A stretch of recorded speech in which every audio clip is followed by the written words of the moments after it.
Salve galera! Estamos na pista e se a gente rodar é full course yellow. Hoje, quinta-feira, dia 24 de abril de 2025, é dia de TBT.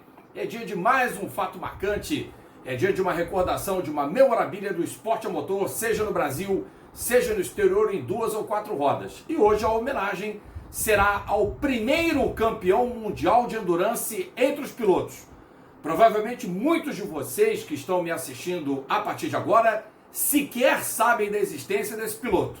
Mas o A Mil por Hora com o Rodrigo Matari e o TBT desta quinta-feira contarão um pouco mais da trajetória de Bob Gerritsen.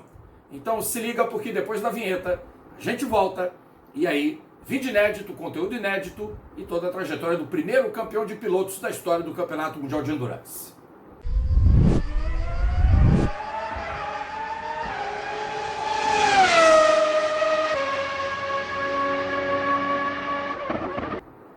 É isso, gente, eu sou Rodrigo Mataro, seu anfitrião, o comandante desta nave louca que decola nesta quinta-feira daqui da República de Olaria, dos nossos nababescos estúdios do A Mil por Hora com o Rodrigo Mataro. E você pode... Tem mil maneiras de você ajudar o canal a crescer. Primeiro, se inscrevendo. É muito importante você deixar a sua inscrição, né? Porque aumenta cada vez mais o engajamento. Outra, além de se inscrever, se tornar membro do canal. Tem planos para os quais você pode colaborar, qualquer plano, você tem 4 ou 5 para escolher, de cabeça não lembro mais sinceramente, mas sei que o plano Zeltweg é o mais baratinho, R$ 2,99, não custa nada, né? Bem barato, R$ 2,99. É mais barato que café hoje, hein? Que café da padaria, o plano Zeltweg é barato. Você também pode contribuir com o seu Valeu Demais, se você gostar do vídeo, pode deixar um coraçãozinho e qualquer quantia. Deixar um hype limitado, você tem o uso de 3 hypes por vídeo ou por semana, acho que é isso, né? Uma função beta que o YouTube ofereceu para o A Mil por Hora com o Rodrigo Mataro. Você pode hypar o vídeo e assim aumentar o alcance dele e, logicamente, você pode também colaborar com o Pix, tá? Temos um Pix aqui que está aparecendo o QR Code, ou se você preferir, usa o código CPF que está aqui na descrição do vídeo. E aí você pode colaborar da forma como você achar melhor aqui com A Mil por Hora. Mas, sobretudo, deixe o seu like, tá? E ative o sininho para receber as nossas notificações de conteúdo, porque é fundamental. Quanto mais likes, mais notificações, mais engajamento gera, e aí esse conteúdo vai chegar a mais pessoas. Bom, como falei, a gente teve no último dia 13 de abril a morte do primeiro campeão mundial de endurance entre os pilotos. E é curioso notar que, numa história tão longa, entre os pilotos oficialmente chamados de campeões do mundo, apenas 2 pereceram. Um deles, e o primeiro, foi o Stefan Bellof, que morreu em 1º de setembro de 85, vai fazer 40 anos, e teremos TBT em homenagem a Stefan Bellof, logicamente, num acidente em Spa-Francorchamps, numa corrida em que ele brigava pela vitória contra o Jack Hicks, ídolo local, especialista de Porsches. E o outro piloto é o Bob Gerritsen, que na abertura desse TBT falei que tinha sido o primeiro campeão mundial de endurance em 1981. E aí, óbvio que muita gente não deve sequer ter ouvido falar desse rapaz, desse moço, na verdade, desse senhor, né? Já que morreu com 92 anos, né? Morreu de causa natural, não foi como o Bellof, que morreu aos 27 anos apenas, vítima de um acidente gravíssimo.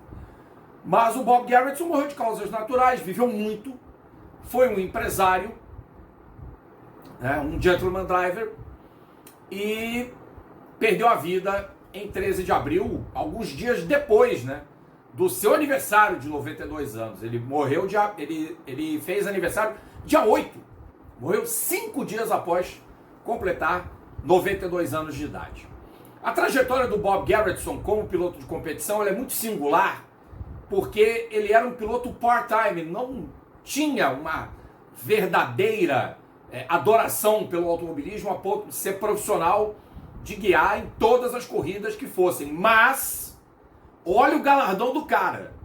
Além de ter sido o primeiro campeão mundial do World Sports Car Championship entre os pilotos, e registre-se que o Campeonato Mundial de Endurance, o Campeonato Mundial de Marcas, existia desde 1953, e era a segunda competição FIA mais antiga da história, perdendo por 3 anos para o Mundial de Fórmula 1.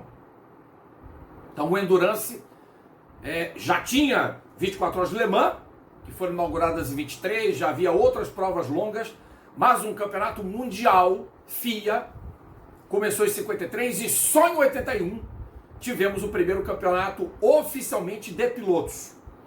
E curioso, numa temporada de 14 provas, nos mais variados autódromos e corridas, eu diria que até obscuras, como a Copa Flório, realizada em Ana-Pergussa, até as 24 horas de Spa-Francorchamps fizeram parte do Campeonato Mundial de Endurance de 81. Inclusive, a equipe de Tom Walkinshaw vence aquela corrida. E havia, claro, no total de 15 eventos, diversas corridas em território estadunidense, coadunadas com o IMSA. 24 horas de Daytona, 12 horas de Sebring, uma corrida em Riverside, outra em Watkins Glen e mais outra em Daytona, além de Road America e Mosport no Canadá. Então havia 7 corridas na América do Norte e os outros 8 eventos, Spa-Francorchamps, Brands Hatch, Pergussa, 24 horas de Le Mans, Monza, Silverstone e Mugello, todos realizados em território europeu. Era um total de 15 corridas para se aferir o campeão mundial entre os pilotos e apenas 6 provas válidas pelo Campeonato Mundial de Marcas, com o descarte do pior resultado de cada uma, com o campeonato decidido entre os fabricantes com carros de cilindrada superior a 2 litros e abaixo. Tanto que a Porsche é campeã na competição dos carros com cilindrada superior a 2 litros e a Lancia ganha no abaixo, muito embora a Lancia, pelo que me lembro, não tenha ganho nenhuma corrida na classificação geral. Foram vitórias de Porsche, da BMW com o M1 guiado por Hans-Joachim Stuck e Nelson Piquet, que tornou-se o primeiro brasileiro a ganhar uma prova do Campeonato Mundial de Endurance, o Lola Ford Cosworth e o Mazda. E só para me corrigir, a Lancia ganhou às 6 horas de Watkins Glen com Ricardo Patrese e com Michele Alboreto. Toma distraído, esse aqui dá. Agora na colinha consegui dimensionar isso. A Mazda inclusive venceu 2 provas com o modelo RX-7 dotado de motor Wankel, e o protótipo Lola T600 venceu também com Guy Edwards e Emílio de Villota nas corridas de Brands Hatch e também a Copa Flório em Pergussa. Mas obviamente que o Porsche acabou sendo o carro com mais vitórias.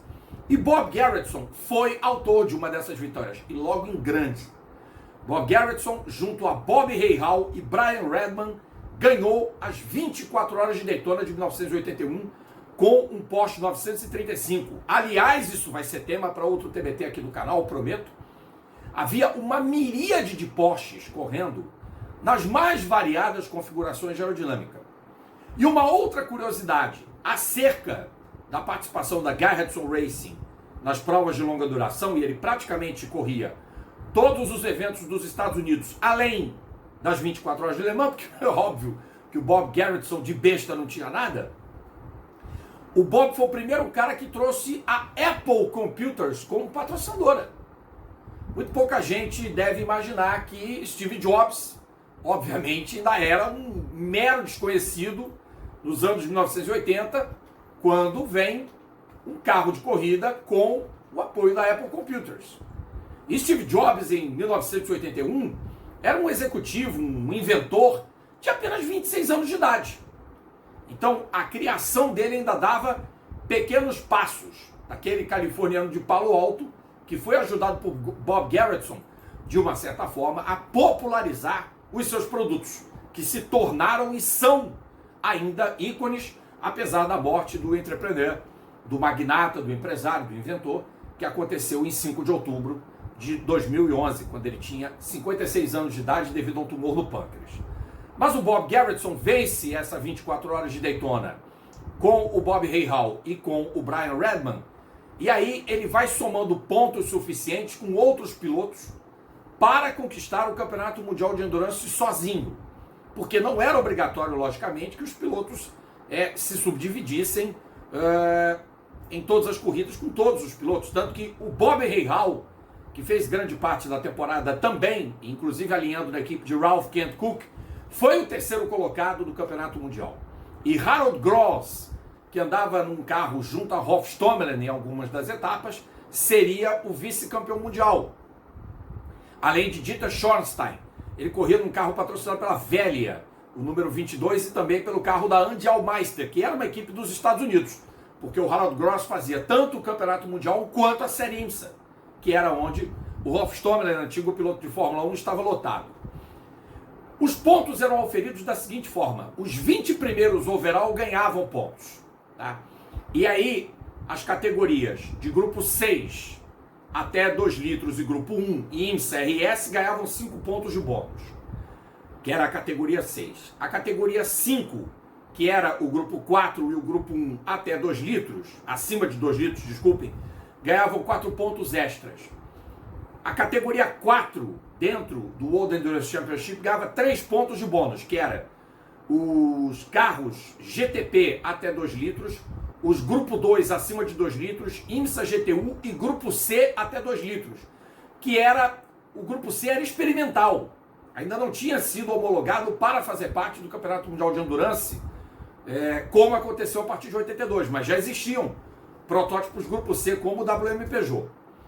2 pontos para a categoria 3, que era os grupo C acima de até 2 litros, grupo 6 até 2 litros, grupo 5 até 2 litros, grupo 4 até 2 litros, IMSA GTO e IMSA GTX até 2 litros. 1 ponto para a categoria 2, que era o grupo 5 acima de 2 litros, o GTP acima dessa configuração, os grupo C, IMSA GTX e IMSA GTP. E 0 ponto para a categoria 1, que era o grupo 6 acima de 2 litros, que normalmente se fazia com que os carros do grupo 6 tivessem cilindrada menor do que 2 litros de capacidade cúbica. E, em suma, o Campeonato Mundial de Pilotos era aberto a carros de 6 grupos diferentes, de 1 a 6, mais o grupo C e mais o GTP, 8 categorias, com IMSA GTX 9, GTP 10, IMSA AAGT 11, GTO, GTU e RS. Era um total de 14 categorias no campeonato de 15 provas. Daí você entende, quando você pesquisa, do porquê o Bob Gerritsen ter sido campeão, porque ele fez as provas nos Estados Unidos, que a maioria dos pilotos da Europa não fizeram, exceto o Harold Gross, e 371 pilotos somaram pontos no Campeonato Mundial de Marcas de 81. 371. Coisas da FIA. Né? E aí, depois de um campeonato tão extenso como foi o de 1981, quando entra o Mundial de 82, o grupo C, aí a coisa meio que já dá uma organizada. Tanto que baixa de 15 etapas para 8. O troféu Filippo Caracciolo, que foram os 1000 km de Monza, a Pace Petroleum 6 horas de Silverstone, os 1000 km do Nürburgring, 24 horas de Le Mans, os 1000 km de Spa-Francorchamps, os 1000 km de Mugello, as 6 horas de Fuji e os 1000 km de Brands Hatch, sendo que dessas 8 corridas, todas as 8 contaram para o campeonato de pilotos, mas apenas 5 para o Mundial de Marcas, onde a Porsche foi a grande vencedora, se fazendo valer de um resultado de um carro grupo B, que chegou em segundo nos 1000 km de Nürburgring, e a Rondeau, que podia ter sido campeão mundial.